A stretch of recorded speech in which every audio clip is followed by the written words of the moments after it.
నమస్కారం. ఈరోజు ఆంధ్రప్రదేశ్లో అమరావతిలో ఈ సీడ్ యాక్సెస్ రోడ్డు అంటే ఈ మెయిన్ హైవే నుంచి చెన్నై అండ్ కలకత్తా హైవే నుంచి అమరావతిలోకి డైరెక్ట్ ఎంట్రీ ఓ రకంగా రాజద్వారం లాంటిది అనుకోండి. ఆ రోడ్డు రేపు 13వ తారీఖున ఓపెనింగ్ ఉంది, ప్రారంభోత్సవం. దానికి ఏకంగా సెంటు ఉన్నటువంటి భూములు కూడా ఇవ్వకుండా మొన్న ఆగున్నారు కొంతమంది. చివరికి భూ సమీకరణ అంటే వాళ్ళు సొంతంగా ఇచ్చారు. భూసేకరణ అంటే గవర్నమెంట్ చట్ట ప్రకారం తీసుకొని కాంప్లెక్స్ మొత్తం ఇచ్చారు.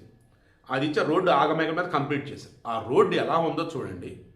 వన్స్ ఆ రోడ్డు కానీ కంప్లీట్ అయిపోతే అమరావతి పనులని టక ఫాస్ట్ నడిచేస్తాయి. దీనిని కూడా జరగనీయకుండా వైసీపీ కావచ్చు, అటున్న అమాయకులు కావచ్చు ఆపారు.